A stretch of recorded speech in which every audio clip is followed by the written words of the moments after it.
Hi guys, Ray here from Man City Fan Chat. How are you guys doing? Hope you're well, guys. Let's see if anybody's on this late in the day. On Bank Holiday Monday.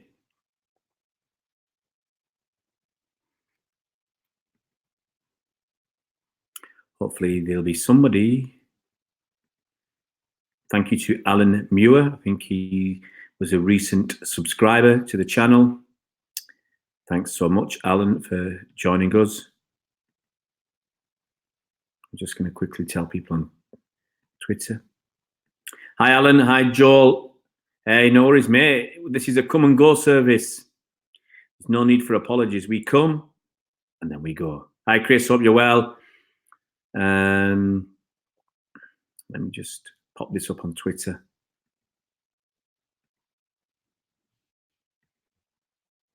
Let's just pop down YouTube. Talking. Can't even spell YouTube. So yeah, our agenda. If I can get Bernard on tonight, I'm a bit late, later than normal.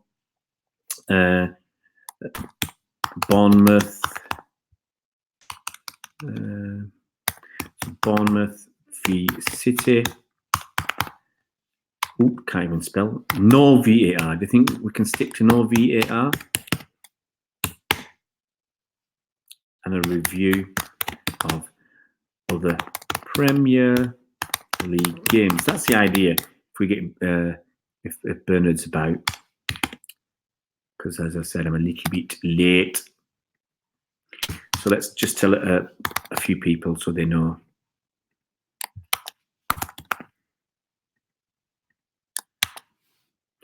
I haven't seen Cobby for a couple of days. I'll let Cobby know that we're around. Hopefully he'll be too.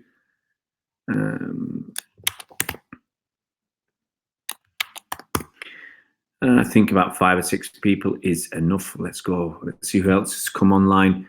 Alan, hope you're well. I am. I'm good. Hi, Chris. I'm glad to see you well. I'm not bad, mate. I'm not bad. It's quite humid tonight, actually. I'm feeling it a bit. Hi, Chris. Hope you're well. Bernard. Yeah, it's a bit. Put my sorries up. Sorry, Bernard. Hi, Cole. Hope you're well. I'm an hour later than normal, guys. Sorry, I had something came up at about 10 to 9, and I had to deal with it. Hey, guys, life. Let's close the button on the shirt. I'm not such an exhibitionist. No, not anymore. So I hope you guys are well. Yes, I know it's a bit late. There's 10 of you on board. Let's try and get. Let's do an invite. Copy to clipboard. So I'm just going to talk through what I'm going to do. Hey, Colin. Stan Collins comments on the David Silva penalty incident. He said David Silva dived. Unbelievable. Hey, Stan Collymore is or was a 2-bit player. A guy who had talent, who abused not just his talent, not just the teams he played for, but some of the people in his life. So who cares? Honestly, Colin, honestly. Yeah, Ben Stokes. Ben Stokes is going to be a legend. I was at the match yesterday. I was chatting with someone and I said, it's been years since I've seen anybody who can get on a par with Ian Botham. Ben Stokes is that man. You know, he's got a naughty streak as well. He's got problems with his brushes with, let's say, the law. I mean, Botham had the same, and with authority. He's got the same. But fabulous talent. Without him, I'm not going to go into the VAR about cricket because I mean they've got technology, but they're given. I mean, look. I'll mention this, but they get 2 challenges. Now, some people, I don't like that challenge system. It provides excitement, but it also allows for crazy decisions like the umpire not giving him out when it was plumb LBW with 2 runs needed to win or something. He was out. You know, you don't need to know much about cricket to know he was out. And Australians didn't have any Generally, Bernard.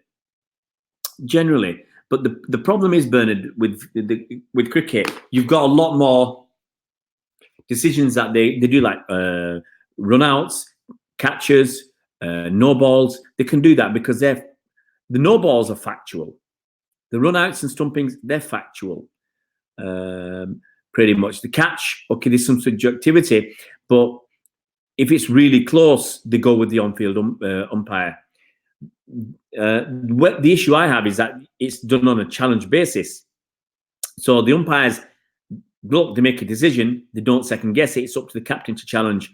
And sometimes you get a decision like yesterday where it just simply was out and the Australians had no challenges left. You could say they've wasted their challenges, but there were no challenges left, and they couldn't challenge if it had been. If they'd be, see, look, this was my issue with it. This was my issue. Is that Stokes was out. But because the Australians didn't have the challenges left, they couldn't challenge the decision. So a plum LBW wasn't given. That didn't just affect the match, it decided the match, because if he was out, England would have been all out. Australia would have won. And because of that error, he got through. Look at the final of the World Cup. The umpire made an error with Ben Stokes. Yeah, he made an error. And that helped England to win the game. Now, although it wasn't at the end of the game, it wouldn't, that error wouldn't have necessarily made a difference, but it would have made a huge difference. It did make a huge difference. So that's Colin, very poor umpiring. Joel, you just picked up a City shirt for £3. Hey, it's not bad. I mean, I was actually on the coach yesterday with a guy who said someone was giving them away in the pub. He had all these old City replicas shirts and he was giving them away. He said he was going to chuck them away. So he giving them for free. I think the guy gave him a pint of beer or something, and he got a beautiful old shirt. Very, very good. But you could argue that, Bernard, but at the end of the day, the umpire made a huge error. A huge error. And there's nothing anybody can do about it. So I thought I don't like that. I think that's wrong. Anyway, guys, hopefully Colin will come on and we'll do a review of the Bournemouth game and a review of other football this weekend. But obviously, most of our time is going to be spent on the Bournemouth game. So we just waiting for... Hey, Bernard's in the house. How you doing, Bernard? Hello, how are you all? Yeah, very good, mate. Very, very good. Just make sure everything's set up. You had a good day? Oh, great. Yeah, I thought you were still stuck in Bournemouth. Tell you what, it was tough getting back last night. I wanted to do this live stream last night, and I thought maybe I'll get back between 9 and 10. But traffic was absolute. It was a nightmare getting there. We left 6:15 in the morning, and we arrived about near 1:45. So it was, how long's that? It was over. It was about 6.5 hours or something. It took us because we had to pick up people on the way. It took us about 6.5 hours. I was hoping to get there at 11. I looked at when we stopped at the services on the way down. I looked at it, I thought we could be here between 11 and 11:30. And then we ended up strolling in at 1:45 or something. And then coming back, I mean, we must have we left within half an hour of the game finishing, 20 minutes or something. And there were huge traffic jams. And we rolled into up north about 1:45. What time was it? It's 10 o'clock. It was about 10 o'clock, just 10:15. That was it. So it's a long old trip, 5.5, 6 hours to come back as well. That's hard work. Let's have a look. Chris Welch's house, Tottenham liking VR. Yeah, it serves them right. Yeah, sorry, Mike, a bit late tonight. I had something come up about 10 to 9, but I had to deal with it. Did you think the Kane incident was a penalty? Yes, I did, Colin. I thought the defender slipped. He fell down. I think that was a genuine accident that he fell over. But I think he stuck his arm out. He wasn't protecting himself from a fall. You don't stick your arm out like that, in my opinion. I think he knew he was going down, and he just said, I've got to, there's no one behind me. And he just brought Kane down. And he tried to make it look like an accident. The ref went with it, and VAR was never going to overturn it. Never going to overturn it. I think that's what we're finding now, isn't it? On penalties, VAR isn't going to overrule the referee. That's it. And with a lot of decisions, on a subjective, I think on more subjective decisions, it will not overrule the referee unless it's an absolute stinker. And we've seen some absolute stinkers have got through. And we'll talk about this, I think, on our review. Let's have a look what people are saying. Mike James, I had that shirt back in the day too. Bernard had number 8 and said him on the back. That's it. That first advice. I've got a first advice, not that one. I've got I think a couple. Kane wasn't looking for a penalty for me. I think Kane and the defender were both trying to play, trying to get what they could out of it, and obviously the defender got away with it. Yeah, I think that's it. Look, if it was an accident, if it was not deliberate, okay, then it wouldn't have been a penalty. But I thought it started off as an accident. Protecting yourself, you're going to curl up a little bit or you put your hands down like this to break your fall. You don't put your hand out like that, stretching as much. If you're stretching your arm as much as you can, you're actually more likely to hurt yourself. You're more like, I think, if you're falling, you put your hands in front of you to protect yourself, either your arm or your hands. You don't put one arm, stretch it as much as you can, because that's leaving your body weak, and that's, in my opinion, why I thought that should have been a penalty. Colin. The purpose of VAR was because it's around in the world anyway, and they have to follow suit. You can't have different sets of rules in the majority, but they've tweaked it themselves. But the VAR was there to.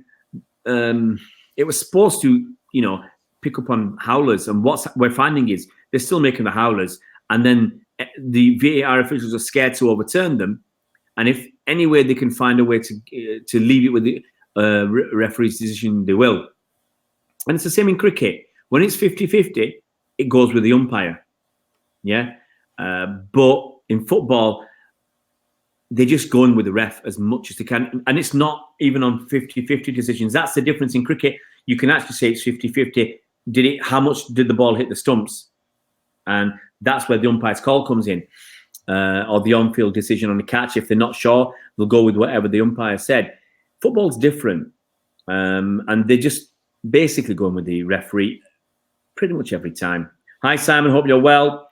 Mike James, 2 sore players are going down too easily, and it's making it difficult to make decisions. Colin says, I agree, Colin. Which Colin do you agree with? Oh, Colin Pollitt. They said they will call clear and obvious errors. If Silvers wasn't that, I don't know what is. Yeah, that's it. Mark Armstrong, hi, how are you doing? How long has Gabby Jesus out for? He's going to be back after the international break. They said he's out for this. Obviously yesterday and next week too. They said he'll be back by the international break. So, blimey, I've got messages. Okay, let's not worry about that. So, guys, we're going to start off by talking about City. Yeah? And I'll ask...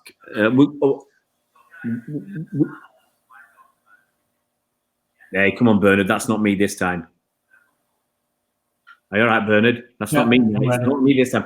Okay, we're going to get a word from our sponsors. So, fire away, Bernard.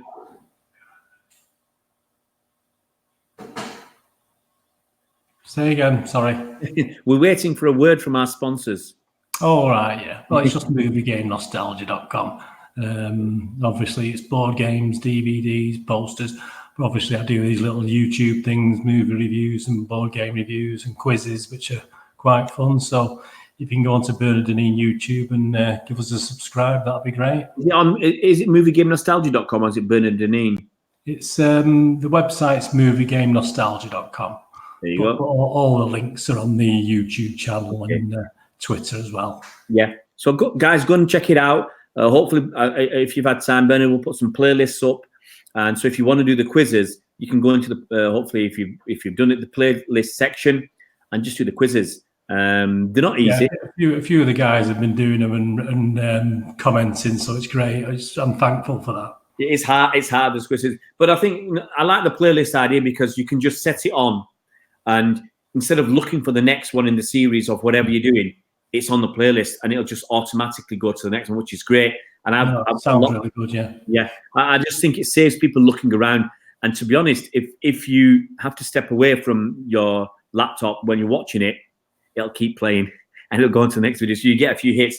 So I've got a lot of stuff in mine, like the Bournemouth game, for instance. I think I've got 7 videos in my playlist. Yeah, so I've got, So if you click on that, you'll listen to my review, listen to 2 post-match interviews with fans, listen to my halftime review, listen to 2 pre-match interviews with fans, and I think I did a lineup chat, and then there's also the preview I did with Back of the Net podcast, Sam from there. So there's a lot of stuff there, and you can just play it. And great if you step away and forget about it. It gives me 6 views, and yeah, so it's good. So right, let's go. Let's talk. I'll go through the lineup. And I mean, it was last week's lineup. It was the same game same lineup as the Spurs game, except that we dropped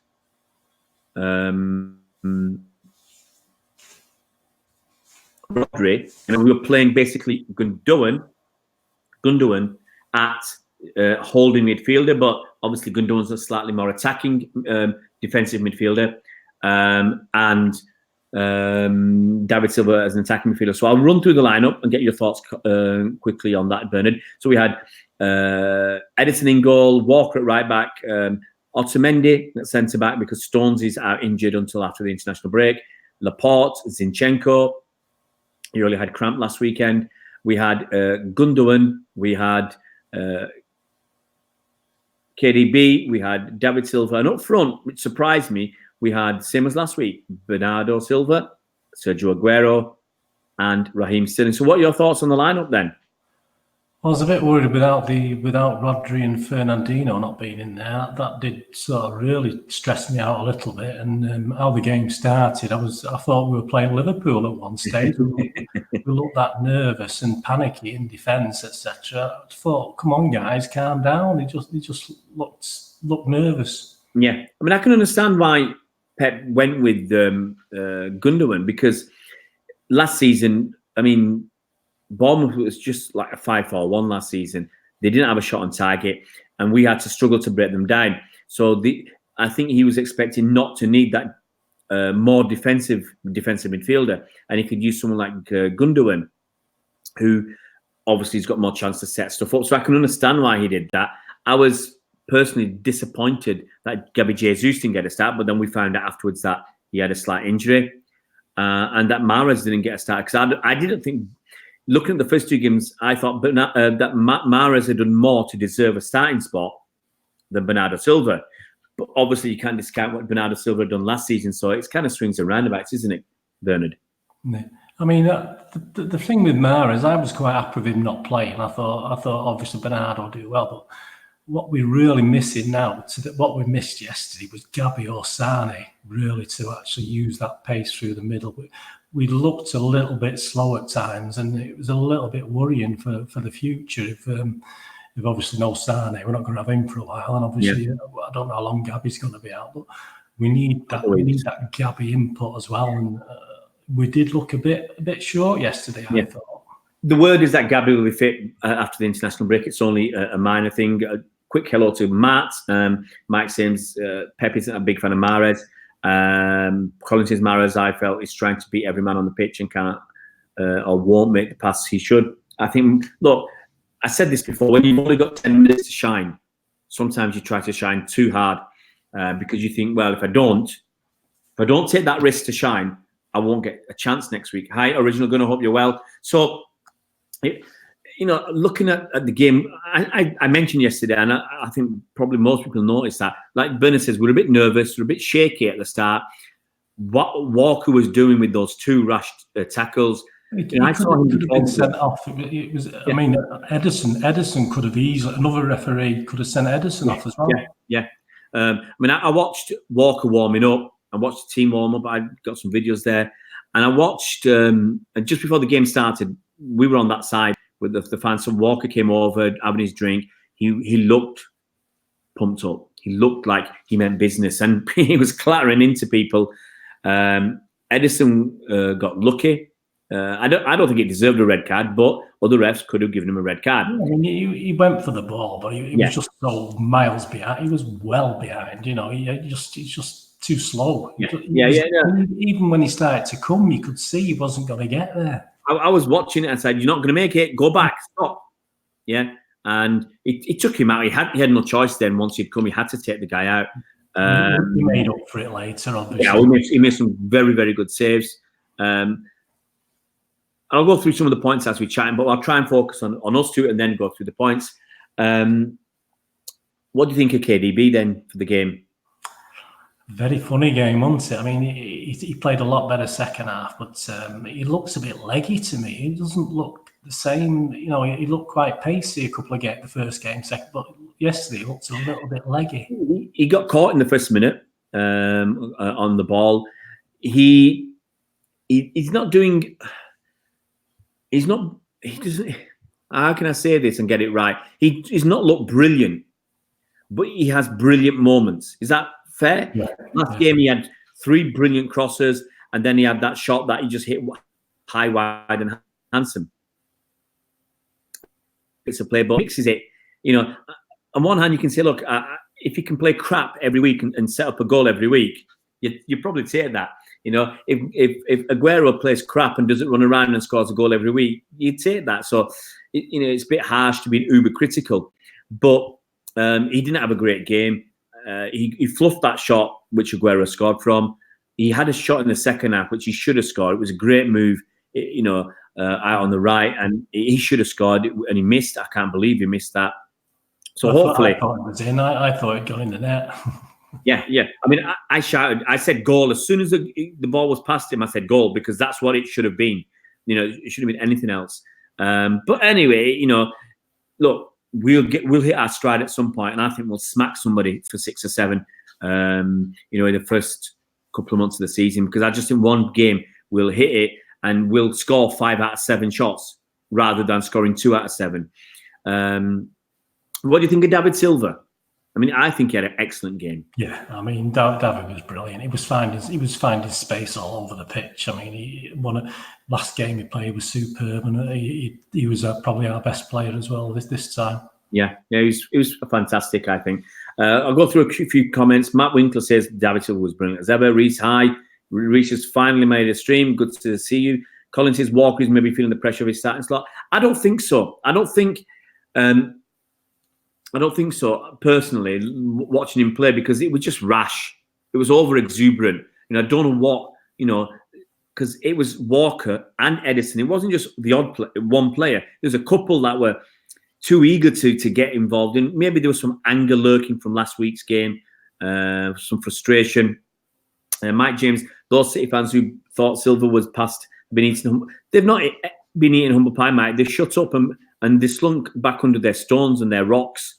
I said last season that Silva played too much in the first half of the season. He's not, when he plays, he's been given everything. And maybe at his age, at 32, 33, it's at that stage where he can't give everything for 90 minutes. We saw him pre-season, he only played like 60 minutes. I'll just go through the comments and we'll chat again. Reece says KDB is not 100% fit. I agree. Colin says, I think the heat and the very dry pitch works against KDB. Was very hot. It's about 25, 26. Yeah. Reece says, I think Jesus deserves to start against Brighton. I don't think he's going to be fit. That's the problem. Mike says Aguero first, just great finish. Reece, KDB loves space, which you don't get much of that in the Vitality. Jesus is injured. A couple of people have mentioned that's Mike and Colin. Matt says everyone will be 100% after international break. That's correct. Reece, he's got a hamstring as Jesus. Let's just try and keep up. Otherwise, we get too far behind. Reece Walker's been excellent this season. Needs to calm it. Yeah, I think it's just one game. I actually expect Cancelo to play. I mean, someone said to me, I'm not mentioning who has been pushing for Cancelo to start. Someone mentioned it at the game, and they said, I mean, if you watch that particular channel, then you know who's been pushing for Cancelo to start. And I just said no. why would Cancelo start away at Bournemouth? Yeah, when we've got Brighton at home next weekend, surely he would start this first game for City because he joined us so late. Would be what would be perceived to be an easier game against easier opposition at home. That's where I expect to see Cancelo start. Yeah, the thing with Pep is obviously he's got a couple of little niggly injuries now, and he's just going to do his tried and trusted for these sort of games and stick with what he knows. Why take an extra risk by starting Cancelo when he's not up to speed with with the football? We saw with Rodri in the first game against Liverpool, he was under pressure. He made a couple of mistakes. He got caught on the ball, for instance. And you don't want that in a game that, like Bournemouth, they're going to play 5-4-1. You don't want to make that one mistake because someone's not up to speed. He got his, it's only about 4 or 5 minutes at the end in injury time. But he brought that duck. He's got on. He's had his few minutes. He's had his debut. And I can see if he's going to start, he'll start that game. But I don't see why somebody apparently was criticising Pep and pushing for Cancelo to start. I just turn around and say, look, whatever you feel, Pep he's done wonders at City. How can you really criticise him? I criticised him a little bit against Spurs in the Champions League in the first leg when we lost. But, and repeat, if Aguero proved right, if against Liverpool last season when we drew 0-0, and people were saying, well, it's very defensive. But if Mahrez scores a penalty, Pep's proved right. And so sometimes you've got to be a little bit more pragmatic with what you're doing. So you can't criticise him. Yeah, look, Mike James says Silver's 34 in Feb. Hi, Andrew. Andrew's in the house. Let's just keep up. Bournemouth played better than the game last season. Yeah, that's Chris Welch. David was classes. Reece Woodbridge, absolutely class. Yeah. And like you said, the people who criticised him, they can do one because he's class. And you know how much class there is where City wanted him to sign a contract extension. So if Pep wants him to sign a contract extension and Cheeky's going and everybody's going with this, then that means that shows the value that City have for David Silva. That shows the value, and you've got to go. I say you've got to go with Pep. Let's have a quick catch up. Mike James, if at 2-1, if Wilson scores, who knows what happens? Good save from Edison. Yeah. Reece says, Curiously, Cancelo, we need a game where he can bomb up and support Brighton. Is perfect. That's what I said. Brighton had a few decent chances. Yeah. And Edison did his business. Andrew, I thought Cancelo might come on earlier after Walker's rash yellow, bit of a headless chicken. Yes, yeah. I noticed after the second yellow, Walker was a bit more circumspect. He didn't jump into tackles after that. I think they made the point on Match of the Day that he wouldn't have made that second tackle if he'd been booked after the first one. Yeah, possibly. I think because he got away with the first, that allowed him to do the second. Mike, I don't think it's point. Mike says it's pointless bringing Cancelo on in injury time. Well, actually, he was going to bring Cancelo on about 3 minutes from the end.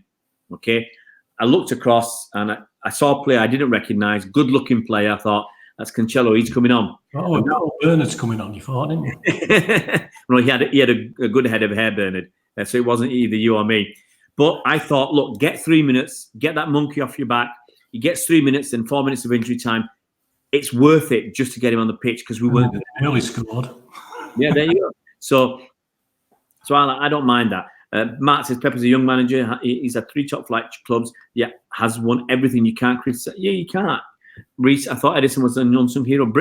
Well, yeah. After that cock up, he was brilliant. You know, a lot of people have missed that save he made.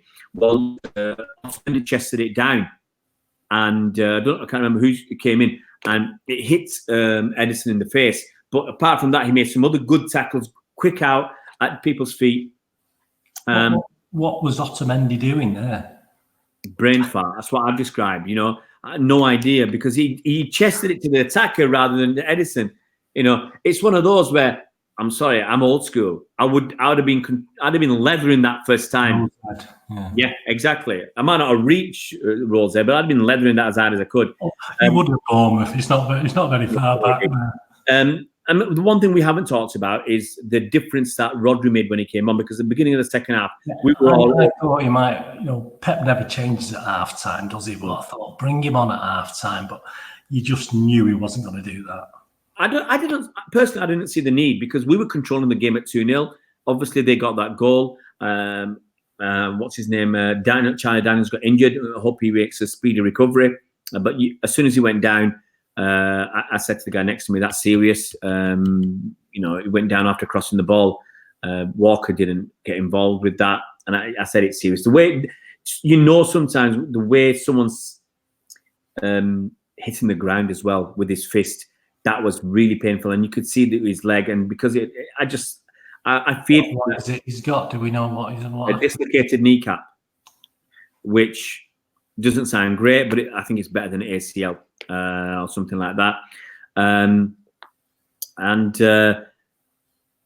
But Rodri came on. He came on until Wilson scored. That looked like the second half was going to be a procession for us. We were comfortable at 2-0, and at 2-1, I still didn't see the need to bring Gundogan off and bring Rodri on. But after the first 10 minutes of the second half, we were just slapdash. They were coming through so easily. A good chance, didn't they? I think in that first 10 minutes. And I don't think he's taking it, doing it because he was taking. I don't think it was Gundogan's fault. It's not, or Gundogan. I don't think it was a matter of he's not doing the business. But we used to talk last season and say, when you got Fernandinho, David Silva, and Gundogan playing together, it's very tough on the midfield because they haven't got the legs. And when you play two of them, and we were playing Gundogan and David Silva, and KDB really wasn't helping, I don't think. And so there's an issue playing all those three. I think that, and we're going to see that this season. But when Rodri came on, he shut up shop. It just, their chances pretty much dried up. I think Bournemouth were beginning to tire then as well. So it was, they had to work hard. We had 74% possession. Once we scored that third goal, we just passed it around, and it was training grand exercise, making them run. We didn't really press for that. Another goal. I'll try and catch up with what people are saying. Collins Pollock says Rodri for me is one of the best holding midfielders I've ever seen. Yeah, he was brilliant when he came on. Positioning is brilliant. Just watch him. Always available, always aware of counter-attacks. Cole says Rodri made a big difference when he came on. Calmed it all down, absolutely. Reece would just Cancelo later to Arteta. I don't think so. They're both nice head of hair. Andrew says Bernard, you're reminding me of Antoine Sobieski tonight. Mike James, I like Pep, but he isn't perfect. I got to agree. I don't agree with everything. Yeah, you can't agree with everything, but at the end of the day, you got to agree with. Just put my charger in. You got to agree with most things that he does. So, if he gets 98% of stuff right or 95%, you can have your opinion, but I don't think you can go too far in your criticism of him. Did you see his post-match press conference? 2 minutes. 2 minutes. Not even 2 minutes. It was like gone. You couldn't even boil an egg. And gone. We're going to go through, Mike. You're giving your numbers. We'll go through the numbers at the end. We'll get all your numbers. I think we're going to do that once we've gone through the game. We'll get us up to speed. Reece says Gundogan seems more confident now he's signed a new contract. Has a lot to say about VR. Yeah, he's got the confidence in his convictions. He'll say whatever he wants. I saw the Q&A, and he said things that probably you think most footballers wouldn't say, talking about other players that can, City players that can go for the Ballon d'Or and stuff. Bournemouth didn't have a shot for half an hour after Rodri came on. There you go, Matt. That's what I said. He should have shot. They had a chance in injury time, but that was it. But I think overall, it was a decent enough performance. Once, I think in some circles I said 2-0 for the City win or 3-1. I felt that we were going to shut up shop because we conserve our energy. Now, I saw it many times last season where we shut up shop at 2, sometimes at 1-0, which concerns me, but at 2 or 3-0, we're just passing it around. And I'm thinking, some of these teams, stuff them. That's what I say. A number of times we used to get beat 3s and 4s and 5s. And I think when we got a chance against big teams, when you like 3-0 up against Arsenal after an hour, don't let them off the hook. Keep going. You're standing on their throat and keep. I think they're just finding their way at the moment. I think they were just happy with the, just play within yourselves and. Yeah. I agree. I agree to saving energy because look, if they're going to play a 60-game season, you want to consider all those 15 minutes at the end that you take it easy. They'll all add up and they'll help you, help your legs to conserve energy. But as a fan, I just want to, as I said, if you're beating Arsenal 3-0, I'd rather you beat them 6-0 and keep your foot on their throat than let them off the hook and just leave it at 3-0, because they, I want them to suffer. You can call me horrible, but I want them to suffer. I'll keep up with this. I'll just catch up with this, and then we'll go through the. Unless there's anything else you want to talk about the game, Carl. Sorry, Bernard. We'll go through and go through the scores. So let's have a look. So Matt says, Colin Pollock says, I can see Cancelo playing against Brighton. May move Walker. I don't think Walker will go to centre half. I think you play Otamendi and Laporte. I don't see any reason why you should mess about with other players' positions and give Otamendi the game time that he was asking for. Andrew says, I think Brighton might be a chance for Phil as well, possibly. Well, I'm more likely to see if we can get a 2 or 3-0 lead early, Phil to come on after 60, 65, 70 minutes. Reece has individually played well, not solid enough in the middle for Bournemouth. Colin says, Colin Pollock, Walker played centre-back. Yes, he's played centre-back for England, but we don't need him at centre-back. We've got Otamendi and we've got Laporte, and I think we just play them. Mike wants Phil to play. We have to win the game, and Pep will send out a team to win the game. Brighton look okay. They look as though they're playing really well. Yeah, under Potter, they look all right. So, you can't just dismiss them. Last season, I would have just dismissed them. This season, I don't think you can. You still got to put your best team out. And sadly, I've got to say, Phil doesn't get into our best team. Next season, he might, in place of David Silva. Break as well. So I would start with David Silva because he's going to get 2 weeks off. He's not playing international football anymore. So he'll be able to get a rest. Yeah. If you're worried about, swapping players around and resting players, if David Silva was still playing international football, then I'd say, okay, you rest him, you let him play 1 game every 2. But I don't see the need to rest David Silva for the next game because he's got that international break. Let's have a quick catch up. Matty played in a back 5 for England. Mike James says Colin is a back 3, not as in a back 3. Sorry, not as 2 centre backs. Joel Yanez talk about United, and Joel wants to talk about United. We'll get there, Joel. Don't worry. Reece, when are you expecting Foden to slot in? Considering Pep said he's going to have a brighter future. Look, I think he'll play more games this season. He'll get more minutes this season than last season. It's a step forward. How old is Foden? Still 19. So I don't want him to end up like Rooney in late 20s, burnt out at 27.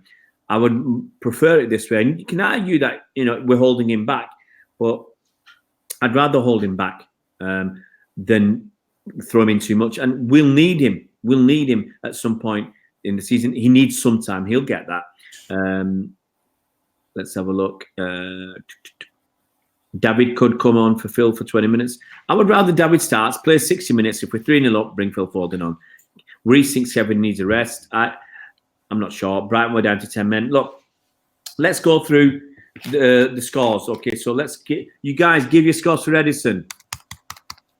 Okay, what do you reckon? I'm going for 8. I'll give Edison an 8. Oops, let's get it right. I'm going to give Edison an 8. My reasoning is that he could have got sent off. I dock him a point for that ludicrous challenge, but I give him a couple of points back. I start at 7. I give him a couple of points. That point blank save he made, if he didn't have the quick reactions, it'd have been a goal. And he made a couple of other very good saves. And once again, his passing was good, exemplary. Reece is giving him 9. Andrew is giving him 8. Cole H is giving him 7. Mike James gives him a 7. Matt Winkler, 8. I've given him an 8. You've given him an 8. Mark Armstrong gives him an 8. I think Edison deserves an 8. Yeah, Reece is a part of Eddie. But yeah, it was a great free kick. I actually thought Edison was slightly at fault. I think it had still been a goal. But he wanted to go to the right. You could see his half step to the right, and his weight was going that way. It's very hard to then get across. But you have to also take a risk. You have to have a guess where it's going and be ready. But I think with goalkeepers, they are a bit with that sort of thing. They are a bit, they are going to go, well, I'll just move there and I'll move there. Once he started to go, he could have got closer to that if he hadn't taken that half step. Would he have saved it? I don't know. It was a very, very good free kick. But we're giving him an 8, so we go for Walker next. What are you going to give him, Bernard? I'm 6.5. I think I've been generous there. I'm giving him a 6. What are you guys giving for Walker? That's my mark for Walker. I'll put him up. So I'm giving Walker a 6 because for me, he could have got sent off. I wouldn't give Walker. Well, Andrew's giving him a 7. Joel's giving him a 7. Mark's giving him a 7. Reece giving 7.5. Colin Pollitt 6. Cole H 7. Mike James 7. Matt Winkler 6. My opinion is he compromised himself by getting that yellow card so early, and he could have got. Okay, you can argue. I argue there were both yellow card offences at least. You could argue, like you said, once he made the first one, he wouldn't have made the second, but that held him back a little bit in that game. He wasn't making as robust a challenge as you'd expect him to make because he was worried at that stage. Andrew says it was a kind 7, more 6.8. Reece is being generous because we won. Yeah, I understand that, but I don't think Walker did much bombing up and down the wing. Once he'd made those 2 errors, then he was more solid. I don't think there's a problem with that. But for the big risk he took, because I was talking to Colin Savage today, and he said some referees could have given the first tackle as a red card because it deserved a minimum of a yellow, and he got away with it because it was early in the game. But he was rash. You can't take it away. It was there. Reece is in that. He recovered and played well. He did play well, and Reece says Company would do that all the time. Walker was pretty solid. Yeah, Reece, Company, and I would dock Company a point just like I did Walker. I docked him. You look, if Walker had got himself sent off, that puts you under the back foot. So I think the second one was a challenge he did not need to make because he was never going to win that ball. You knew when he set off.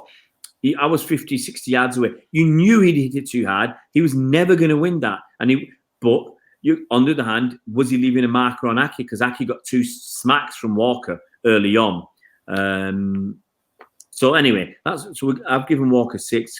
I have to go scroll back up now to get rid of that. Let's go for the general Otamendi. Yeah, I'll forgive him his chest to the striker, and I'll give him a 7. Yeah, I'll go along with that. I'll give him. I think he played a solid game. 6.5 or 7. It's something like that. Since we won, I'd give Otamendi a 7. Most of the marks are coming in. Let's go. Cole H is 6.5. Reece is 2 bad moments. First performance was good. So Reece gives him a 6. Mark Armstrong 7. Matt Winkler 7. Joel 7. Mike James 7. I've given him 7. Andrew W is being pernickety and giving him a 6.9. I think generally it's coming in at 7. And Reece's bad haircut deserves a 6. I got to agree. Colin Pollitt gives him a 6.8. That haircut is shocking. To me, he looks fat with that haircut. I preferred him with a little bit of hair. What about Laporte then? 7.5. I didn't think he did anything too bad or too. It was just solid. His solid self. Yeah, I'll go along with that. We won the game. We let 1 goal in from a free kick. If you're being churlish, you could say he shouldn't have given that foul away. People were saying this Harry, whatever his name is, forgot his name now. Harry. I keep thinking of Harry Winks, the guy who scored the goal. Wilson, that's it. I was thinking Harry Winks now, the Spurs guy. He shouldn't have done that tackle so close to the edge of the box because we've let in 3 goals this season. 2 of them have been from set plays, and we're weak at set plays. You're giving somebody a shot from that range. It is a risk. So if you're being harsh, you could have docked him a little bit. But Andrew W gives him a 7. Andrew says, don't be jealous of the hair, guys. We're not jealous of his hair. It's just ridiculous. Colin Pollitt's given Laporte an 8. I think Andrew's talking about Walker or something because other guys have got hair. We haven't. That's cheeky. Joel's given him a 7. Age is nice forward, but gave up the foul away. Matt Winkler gives him a 7.5. Would have been an 8 for the free kick. Mike James's passing was excellent. 8. Let's go for Zinchenko. Yeah, he got a bit of a runaround, didn't he, at times? I I'll go 6.5. Yeah, I'll go along with that. I think he, you can see he's not a left back. He's not a defender. He makes mistakes on the ball when he's trying to tip people on, and he makes mistakes being a bit weak. He's been pushed off the ball when he thinks he's got it under control. So here we go. Joel gives him a 6. Mike James 7. Col H 7. Mark Armstrong 6. Colin Pollitt 7. Lacks pace. Matt Winkler 7. Reece 6. Good going forward. A liability at the back. Yeah, it would be interesting to see if Benjamin Mendy is coming back after the international break and whether he gets in and what he does for us. So that'll be interesting. Gundogan. Possibly our worst player on the day, I thought. Anyways, I give him a 6. I don't think it was as bad as that personally. I think Andrew H is still talking about Zinchenko giving him a 6. Joel gives Ilke a 7. Mike gives him a 6. Now Joel's decided that 6 is better than 7. Andrew gives him a 6. Matt 6. Col 7. Col H. Reece gives him 6.5. Not bad, but wrong system for him. I agree with Reece. And Mark's giving him a 5. I'll give Gundogan. I'll give him a 6.5 because I don't think it was just his fault. He was playing in a team where you've got David Silva, who's not got the legs, and you've got Gundogan, who's not got the legs, and that's Pep's choice. And you feel for everything he gives you going forward, he's not given a lot in a defensive capacity. Let's move on to KDB then. What have you got for KDB? 6.5. That's what I'm giving him. I'm giving him a 6.5. Why are you giving him a 6.5, Bernard? I just thought it was, apart from 2 or 3 cracking balls in the second half that he put through for Sterling a couple of times, I just thought he just looked leggy and he just looked a bit out of it. Yeah. Well, personally, I thought, no, look, yes, give him some credit, although he doesn't deserve it for setting up Aguero's goal because he had a shot and he fluffed it. And Aguero reacted and scored. And that's his 50th assist in 123 Premier League games, which is quicker than the old record of 141 by Mesut Ozil. But he lost. He got caught on the ball. He wasn't his usual self in midfield. He missed what I thought should have been a goal. Put a shot wide. When he should have really scored. He had some good moments, but he had some weak moments too. So I think I give him 6.5. So Colin Pollitt still on Gundogan and giving him 6.5. So let's have a go down. Mike James has given KDB a 7. We both give him a 6.5. Coles H has given him a 6.5. Mark Armstrong 6. Joel's given him a 7. Matt 7. Andrew 6.5. Mike James 7, Colin Pollitt 6.5, Andrew game passed him by Reece 7. He's about 7 some brilliant moments, but clear fatigue. Joel gives him looks a bit on the chunky side. Mike James needs a rest. Play Bernardo there and put Mahrez on wide versus Brighton. Andrew H still think he's finding his fitness. Yeah, I can see the thoughts of putting Bernardo in against Brighton because Bernardo's going to have a lot of energy, which makes up for someone like David Silva who hasn't got the same. What about David Silva then? Man of the match for me, 8.5. You giving him an 8.5? I'm giving him an 8. Yeah. Could I give him? Did he set up 2 goals? Didn't he? He set up 2 goals and he ran the show. I'll go with an 8.5. Well, no, he's got some big points coming out here. Colin Pollitt 9.5, man of the match. Mark Armstrong 8. It doesn't surprise me. Sorry? It doesn't surprise me. People giving him 9, 9.5. Reece can't count. He's giving him 11. El Madro, Merlin, the Magician, Blue Goat, Spanish Dave, the Latino Pirate, Master. I think he had a good game, which is why I'm up to 10.5. Man of the match, yes. Dictated the tempo, played between the lines, set up 2 goals. Okay, one was an accident, the second one because he'd lost the ball. But if we're going to give KDB an extra half mark for setting up a goal, you've got to give David 2. And then the pass to Sterling was good. So I think I'm giving him 8.5. I don't think for me anyway, the performance didn't deserve 9.5. Close, but 8.5 for me. Mike James 9, Col H 8, Andrew H 8.5, Joel says 8.5, Mike James 9, Matt Winkler 9. So I think it's quite reasonable. Most people are giving 8.5 to 9, apart from Reese, who's giving marks that don't exist. Bernardo Silva 7. An average one from him. A couple of good things, but nothing fantastic. Yeah, I agree. I give Bernardo 7. Industrious, no killer balls, no setup of goals, some nice touches, nice control of the ball from long passes, but I think 7. Mike's giving him a 7. Cole H has given him a 6.5. Reese gives him a 7, always works hard. Matt Winkler 7, says he's steady. Mark Armstrong 6.5, quiet. Joel says 6.5. Okay, so most people giving 6.5 to 7. What about Sergio Aguero? He looks absolutely knackered, didn't he, the last 10 or 15 minutes? But I've got to give him an 8 for the goals, obviously. Yeah, you're giving him an 8. I'm giving him a 7.5 because he's, apart from the 2 goals, I'm not sure what else he did, to be honest. He was tired. He kept going, but you could argue an 8. I mean, Joel says 7.5. Mike says 7.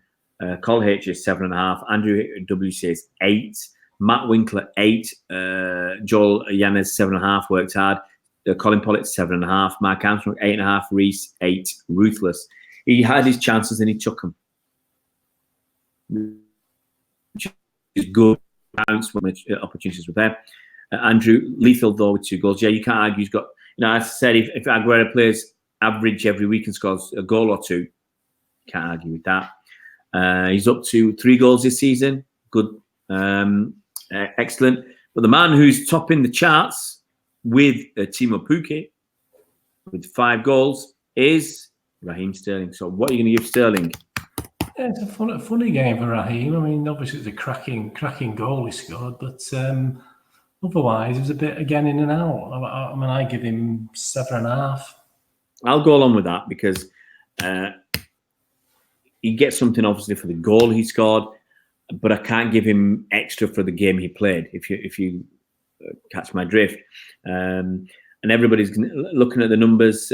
Col H is 7, Mark Armstrong 7.5, Mike James 7, Joel Yanez 7, nice runs.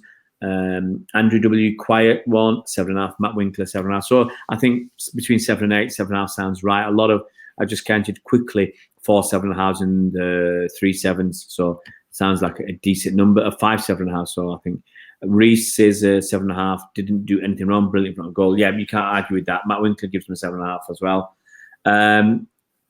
Of the subs, the only one I want to mention is Rodri, because Cancelo came off for not enough time to make any difference. Rodri's the man I want to mention. Yeah, so, I mean, Rodri's got it, even for the 30-odd minutes, so I give him a 7.5 at least. I'm giving him an 8. And the reason with that. You see, well, it's not much difference 7.5 to an 8 because he made that a huge difference once he came on. Colin Pollitt's given him a 9, Mike James 7, Andrew's given him an 8, I've given him an 8, you give him a 7.5, Mark Armstrong 9, class, College 7.5, Joel Yanez 9, didn't misplace 1 pass, Matt Winkler 8. So the range is someone give him a 7, but up to 9. Reece solid 8, change the tempo. Yeah, I think he helped us to control that game when we needed to. You know, we'd have struggled, I think. Yeah, I think he might have struggled a bit more early doors when Bournemouth were a bit more lively, but obviously he came on when they were tiring. So, well, but actually he came on in the 57th minute, so they were full of beans, I thought, because they were really cutting through us. Because at that point we had, they were causing us trouble with Gundogan, David Silva, and Kevin De Bruyne not really making an impact in midfield. That's a creative midfield, not defense, not much of a defensive bone in their bodies. So I think Rodri coming on, it completely changed the game. I think that someone said probably demoralised them. Well, he stopped them coming through. He shut up shop. Reese gives him a solid 8, changing the tempo of the game. Matt Winklet, game hanger. I think he means game changer. Andrew W, he looks sharp and very composed. Max put 7. Mike James thinks he's funny now, 7.45. Reese says he's one that made you feel tired, Bernard. Yeah, he did. Mike James giving Cantello 6. Why would you give Cantello 6? He came on for injury time. Pep was going to bring him on a few minutes earlier, but I don't know why. He was stood there for 3 minutes and didn't bring him on. Mike James VAR 6. Mike James ref 6. I won't give the ref as much as that. I'd give him 5. Stadium 5. But I'm not going to go on to the others because we've been on for 55 minutes. We'll have a quick run through the other scores. Friday night football, Villa versus Everton. What do you think, Bernard? I made a couple of notes here, but from memory, Everton's poor finish and let them down, I think, basically, and Villa took the chances. Yeah, Everton disappointed me. I thought they'd be, I thought this game was a game they should have won, or at least put a better performance. They shouldn't have been losing to Villa, but good on Villa for getting the win. Obviously, that's going to help them get their season going. Let's talk about the next game on Saturday. I'm going to have to pull them all up because Norwich Chelsea. Yeah, that was the first game. I was trying to remember the first game. So Norwich Chelsea. What do you think, Bernard? Yeah, I think Chelsea played. Tammy Abraham played really well for Chelsea, and I think they just about deserved it on the balance of play. And it was a good game. Norwich played well as well. Yeah, I mean, I like Norwich. I like Timo Pukki. I like Cantwell. I think Cantwell was pretty decent in my book. Guys, I'm sure.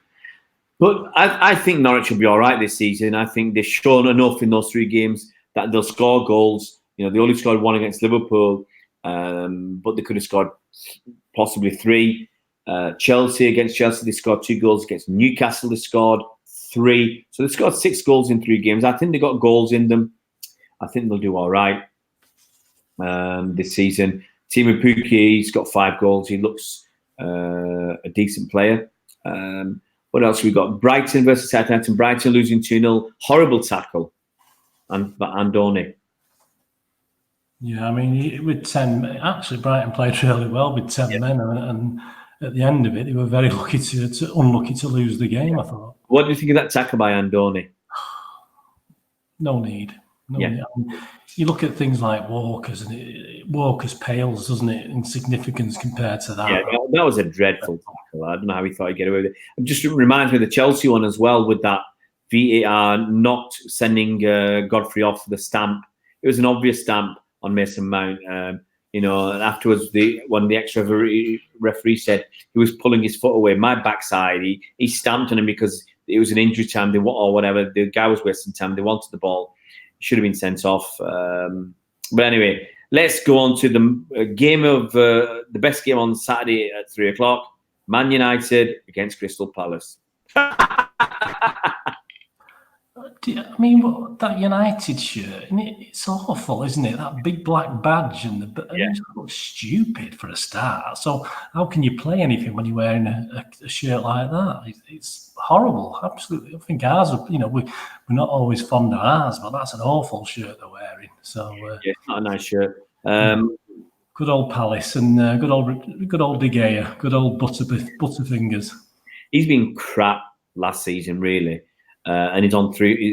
Did he sign a new contract? 350 grand a week. That last goal for Palace, who got robbed? Pogba dawdling up the pitch. Yeah, 2 men there, and he just thought he could just stroll it, and then he just thought, well, I'm not going to run back. You saw, was it Rashford giving it everything in the 93rd minute to sprint back? Rashford's your striker, okay? Pogba should have been the guy chasing. United had, I think, 6 defenders. Palace had 3 or 4 guys up. Van Gaal took his chance. Look, he shouldn't have scored. Forget about De Gea being, he would be disappointed. He was rubbish. I'll just quickly go through the guys' points, and then we'll go through the rest of the games. Reece, Villa went mad. That would be a brilliant away day. Mike James surprised Villa got 3 points. True. De Gea 90 plus 30. Joel is having a laugh. Mike James, when are Everton going to knuckle down on it? Yeah, that's it. You know, they've done a decent start, but it should have been an even more decent start this season. Andrew W. Pookie is handy. Yeah. Reece Woodridge, Mount looks like a future star for England. Yeah. Barkley's not good enough in my opinion. I think when Ruben lost his cheeks fit, he'll be in. Mount looks decent. Matt Winkler, talk about Daniel James Mbappe celebration. Look, the guy scored 2 goals in 2 games. He can celebrate any way he likes. You know, people criticise him, but look, the guy's 20 years old. Why are you criticising a kid for scoring a goal and being happy? He did perhaps shouldn't have done what he did, you know. Look, he thought he'd rescued a point, isn't it? He thought he's rescued a point for them. You know, I don't have a problem with that celebration. Mike James, Campbell looked good. He agrees. Reece Woodridge said Pookie looks above Norwich. Yeah, but I think for this season he's going to be great for Norwich. But the other good thing for Norwich is if Pookie can score 15 goals this season and he's well on his way, 15 league goals, it could be sold for 50 million next year. Mike James and Donny Paul challenge. Mike James, Tammy Abraham look good. Yeah, Tammy Abrahams gives you more than what Giroud does. He might not be good in the air like Giroud, as good as Giroud. Yeah, his finishing isn't great all the time, but look, he showed that he can hold the ball up now, which is one of the reasons you have Giroud, to hold the ball up and lay it off. And he gives you what Giroud can't. He can get behind defenders and he can dribble. Well, you think back to what Sterling's finishing was like. You know, it can be within a couple of years, it could be knocking him in for fun. There you go. So I think, and the fact that Chelsea obviously couldn't buy anybody in the transfer, and that's going to obviously help Tammy Abrahams. Reece says if Chelsea get top four with these young guys, English players would be great. I think I say James even booked for that stamp. Colin says Colin Pollock, United look awful. Absolutely. Reece Woodbridge, they look gutted. United are rubbish. What's new? Andrew W, that big daft shield on the shirt is weighing them down. Rashford was unlucky, says Reece. Yeah, he was. De Gea is so bad at the front post. Absolutely. Andrew says Ollie looks about 60. He's 44. Colin Pollock, Pogbrush. Col H, Reece. Col changed what Reece wrote to take out the mild expletive. Matt Winkler, Daniel James trying to waste time with his celebration for the draw. Rashford and Marshall calling him back to restart. Yeah, they wanted to win. They still wanted to win. The Daleman, how you doing, mate? Apart from the goals, VAR has made a decision yet. I think it disallowed a goal.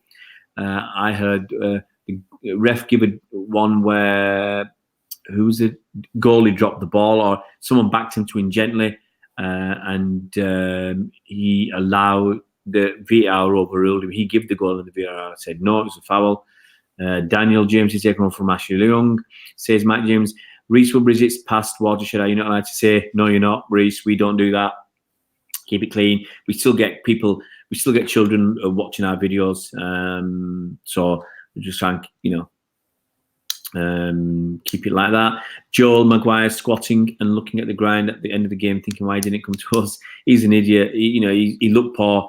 I hold him highly to blame for Palace's first goal, because why are you pointing to your keeper when you see someone challenging your other centre back for the ball and you see a player running beyond?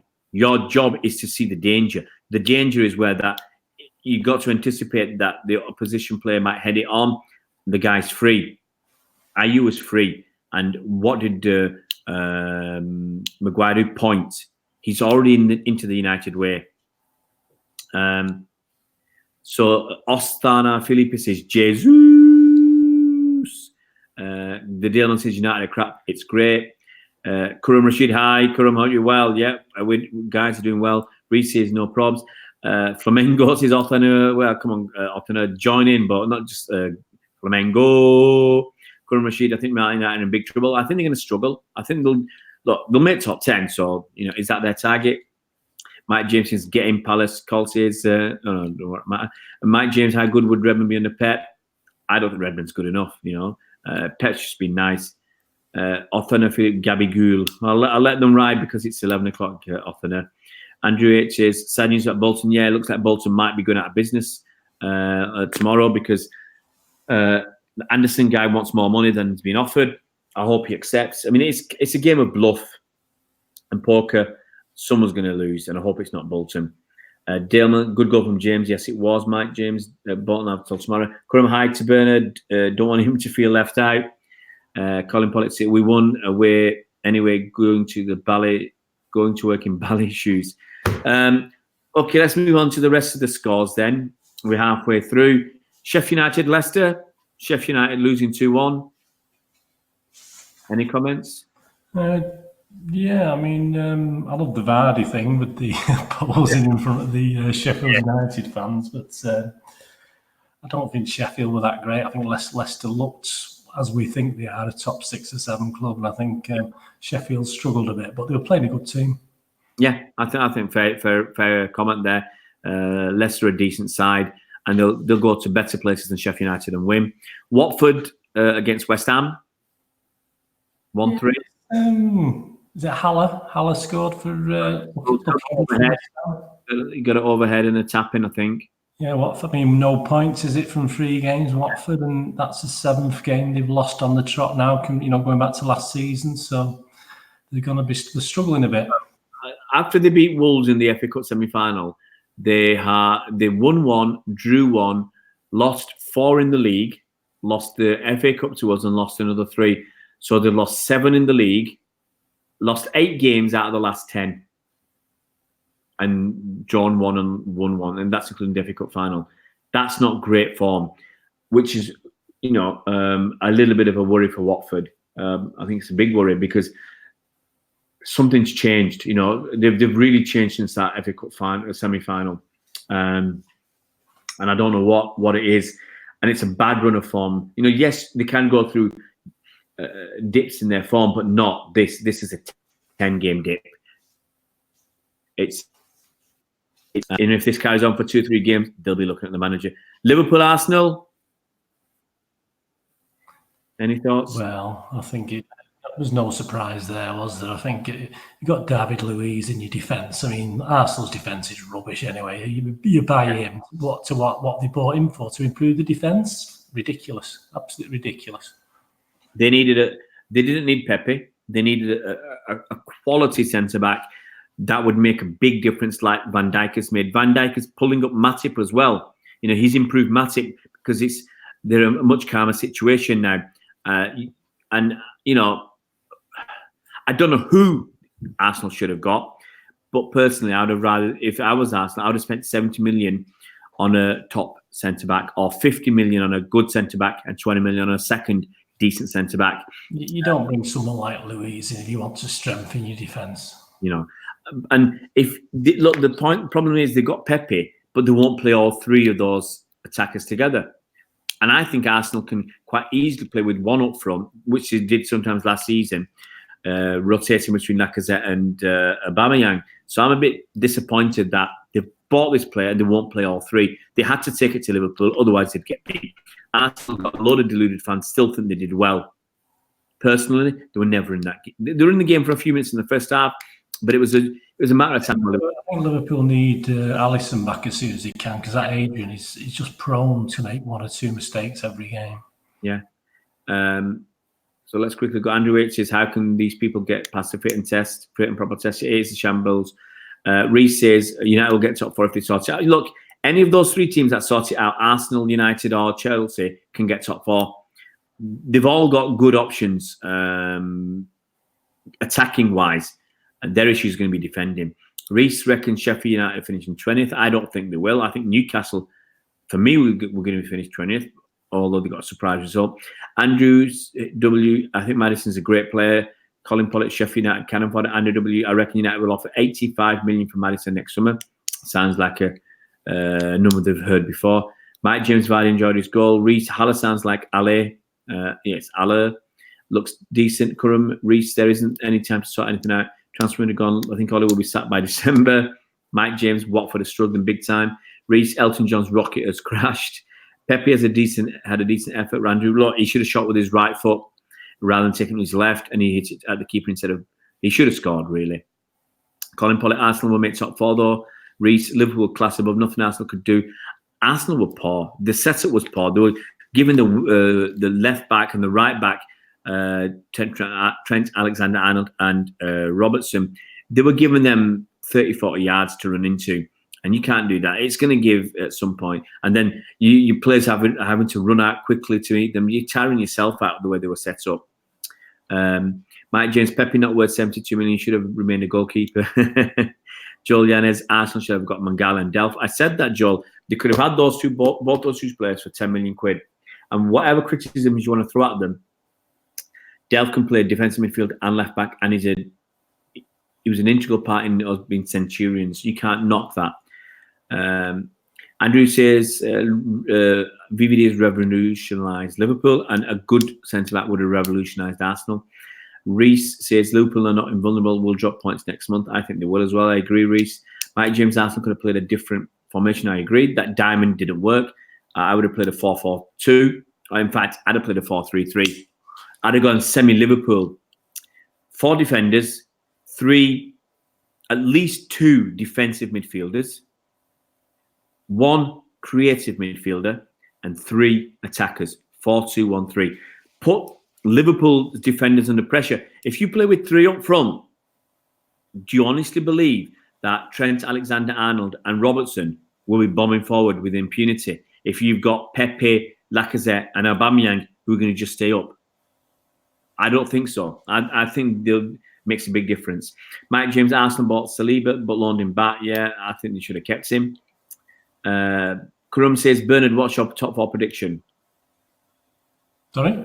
What's your top 4 prediction? Asks Karum Rashid. City, Liverpool, Chelsea, Arsenal. I don't think Spurs are going to get there. Well, we're going to find out in the next month what Spurs are doing.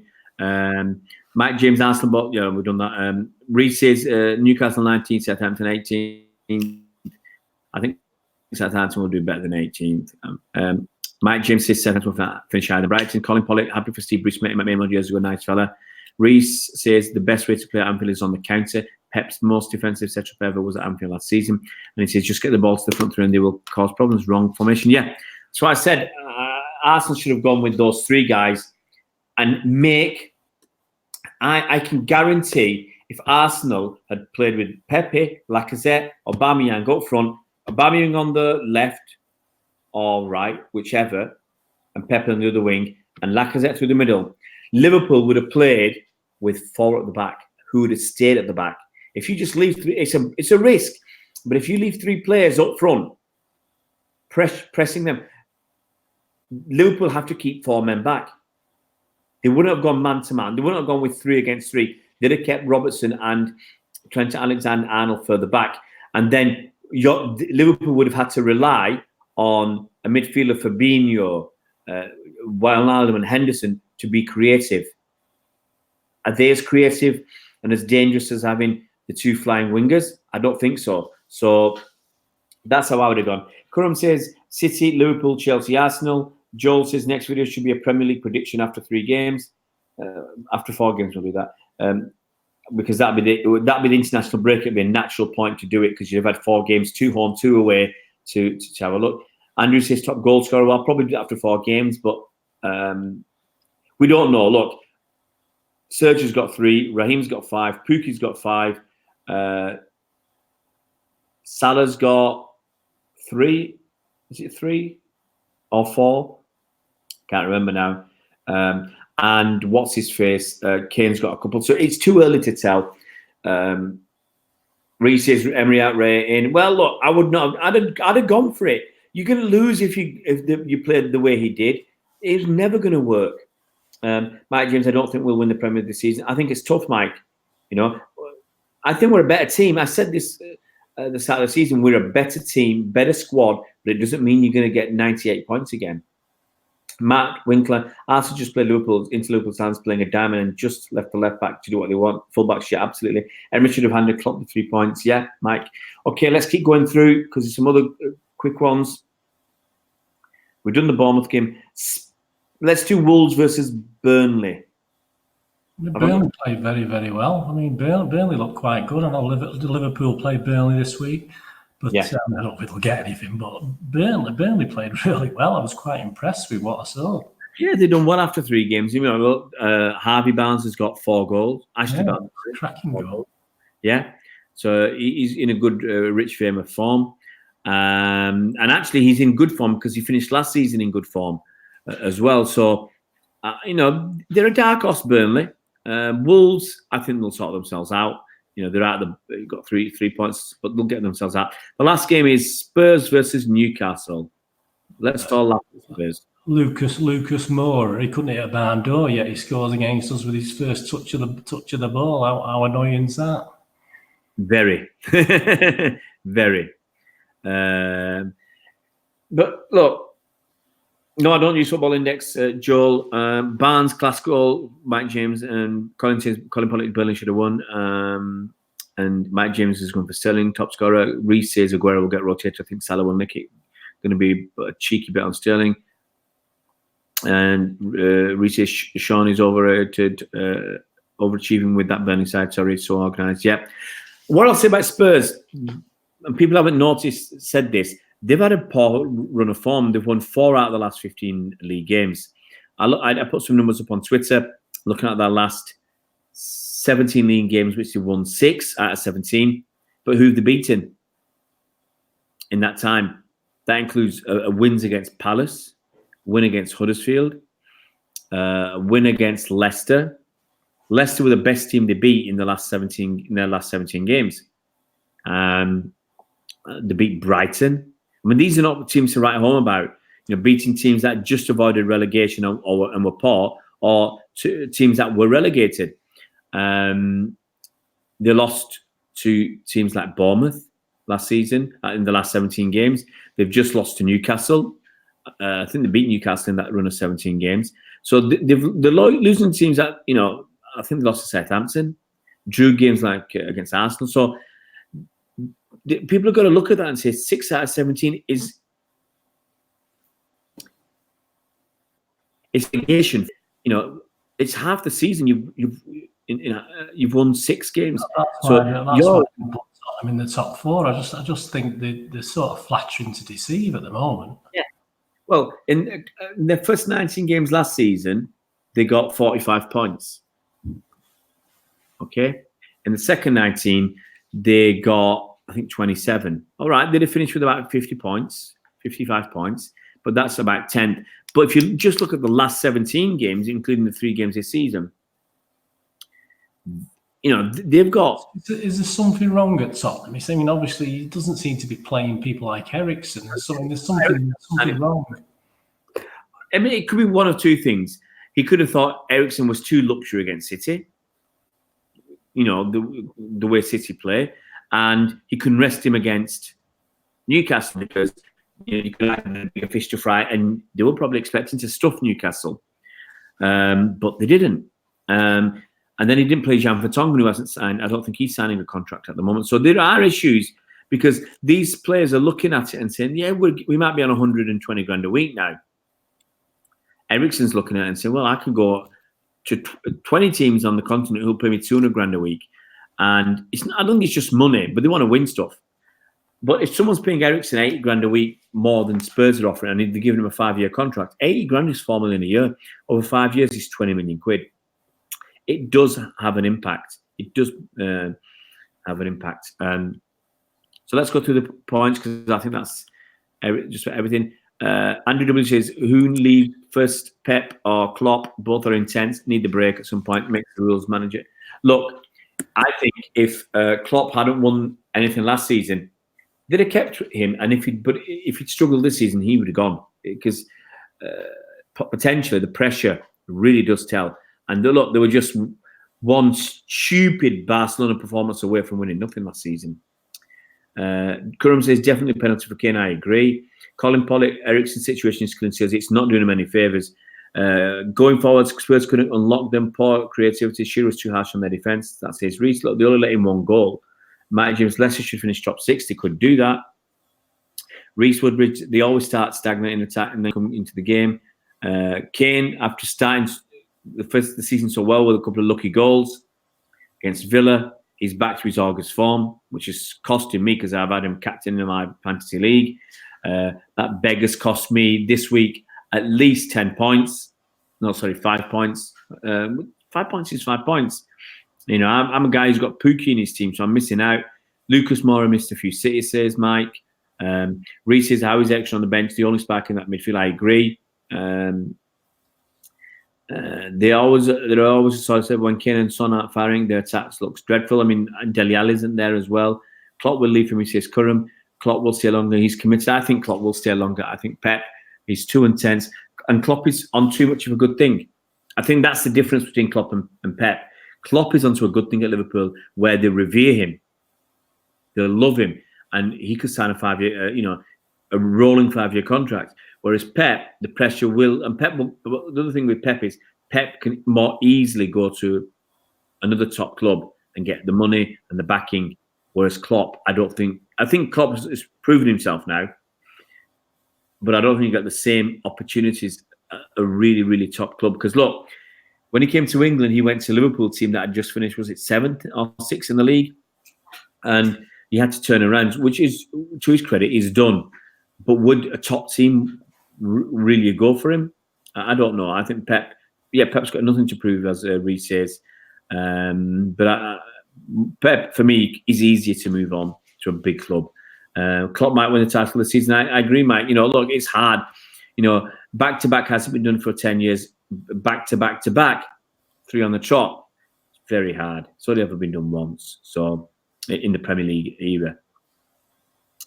Kurum says, just give him a like. Really enjoy content. Good to see Bernard too. Yeah, Bernard's on every Monday. I think we're going to change the format, guys. I mention it now. I think what we're going to do, we'll do a video, but we'll do a normal video, not a live video of the Premier League review. Okay. But we'll also do I think we might still do a live video with Bernard. So we'll put a video out there for everybody to look at and take in. And then we'll do a live stream. So we're not, right now we're doing both at the same time. So I'm not sure if it works. I don't know what guys think. And we might try that because now we'll be on for an hour and a half, you see. Whereas I think if we did just a Premier League review show, that'd be 30 minutes maximum. And then we could go on an hour in the evening and do the live stream rather than the live stream becomes long. And for somebody wanted to watch we call it a Premier League review. It's an hour and a half long. Which you guys just let us know as well what you think as well. Obviously it's for you to tell us and tell Ray what you'd like him to do because it's about you lot as well. I mean, it is for you guys as well. Corum says seems like a good idea. I just want to try something different and just to see how it works because, as I said, doing a 90-minute stream, it does get a bit late. Even if we start on time at 9, we're looking at 10:30 finish, and then it's harder for people to watch it afterwards because they think, I want to watch a Premier League review, but 90 minutes is too long. A 30-minute slot where they can just dip in, watch that 30 minutes, and then we can still do our thing like we're doing now. We can still talk about it with you guys, still do our player ratings and whatever, but have something totally separate. So I think we'll try that next week and just see how it works. Joel says Liverpool were 10th when Klopp came in, but I think I'm talking about the season previously where they finish because they might have been 10th in the league when he came, but it wasn't where they finished after the full season the previous season.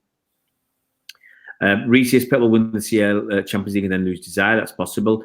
But maybe it's possible that he'll get more desire watching the kids come through. May put an extra couple of seasons in for that. Colin Pollock, did you notice match today? Glossed over the penalty set at Bournemouth. BBC seem to have an agenda. They spoke a lot about the Kane penalty claim. Yeah. Look, I think one of the things is they just pick one and go with it. If they pick the City, then people complain that we spend too much time talking about City and not enough about Spurs. You just got to pick one and go with it. Mike James can't wait to leave. Mike James, Colin, I thought they covered the silver incident. I think they did, but not in as much depth. Mike James says do a preview show on Friday too. I could look at that. It's just going to depend on time. Whether we do, see, I've already done the preview with other channels, so it might be we do a preview live stream. We're just testing the water here, guys, and working out different ideas, because I'm going to keep doing previews with fan channels from other clubs. I'll try and get them out on Thursday, which means Friday's left, or even Friday, and Friday's left open in the evening to do a preview of the weekend, of not the weekend's football, the weekend City game, and where we'll go through lineups. Hi, Alan. Good to see you, Alan. 777. I think you dipped back. I think, did you come on? Alan was on the stream an hour and a half ago. Now he's back. Andrew says, yeah, it's hard to commit to a 90-minute one. That's why I think if we do a 30-minute preview show or whatever, or a 30-minute review show of the Premier League, and then chat about it in the evening at leisure, and people don't need to come in. We'll do preview predictions. We'll do something. Yeah. Reese says sometimes chat can divert some brilliant input from us. Do 45 minutes for the chat, 5 minutes for the review. The problem is, Reese, if we just go straight in and chat for 45 minutes, we miss all your input. Yeah. And I think, guys, the thing about the live stream is you guys want to interact and you want us that input. So I think next week we'll go for about 30 minutes, static video, so to speak, and then we'll do the live stream in the evening as well, maybe on a Monday. And we'll talk about the weekend's football. And I think you guys can get our opinions, and then we can get more of your opinions, which is what we want. So we can do it in two separate lots. I think that's the way to go. We'll see. That 30-minute slot, you get our opinions, and then the evening, we throw it open to you more than us. And we'll still do the player ratings together, and then we'll do the review of the weekend's football together. Mike James is already saying City 6, Brighton 0. Colin, when are we likely to hear about FFP? Honestly, we don't know, Colin. We're not going to get a heads up until 1 or 2 days before it, I think. If something's leaked, we'll get that heads up probably a couple of days before it's official. Look at the FIFA stuff. That came out of the blue because there was no leak. FIFA kept it in-house. No leak whatsoever. I still think City had an inkling. The way we did our business this summer, we were in dialogue with FIFA. We actually put our own sanction up that this is what we think we should be sanctioned. We were in dialogue. We knew what was coming. So with the FIFA and no transfer ban, that's why we didn't. If we thought we were going to get a transfer ban, we'd have got our business done early and would have got it done heavy. We might have got a couple of more players and loaned them back to clubs and loaned them out to get them in next summer, because we knew we wouldn't be able to get anybody this summer. We're not going to hear anything now because we're second in the league. It's when we go back to the top. Yeah, Reese says I'm moving jobs, so we'll have more spare time. We'll make more streams. Hey, Reese, hope you're going to something nice. Let us know what you're going for. Joel, you're getting late. You have to leave. Yeah, guys. See you, Reese. Back to normal tomorrow night, 9 o'clock. I just had something I had to deal with tonight, guys. It's just one of those things. It's very rare that I'm not on before 9:30, but it's just one of those things. It happens from time to time. But love you and leave you now. It's 11:30. Cheers, guys. Thanks, Ray. Been great again. A lot on tomorrow. You guys take it easy. So I'll give my goodbyes to Reese, to Bernard, to Joel. Thanks, Bernard, for coming on. And I'll give you a last quick plug, www.moviegame.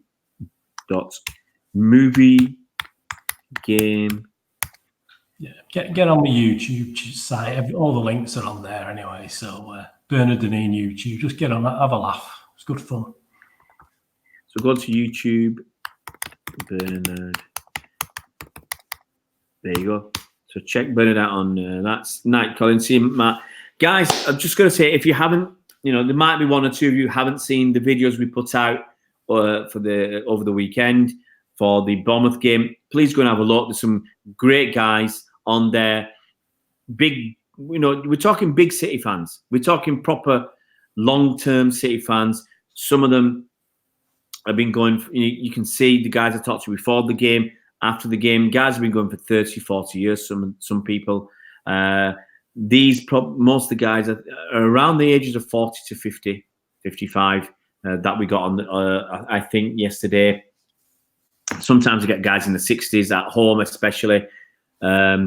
And you're getting people who are long-term City fans, and everybody's opinion counts.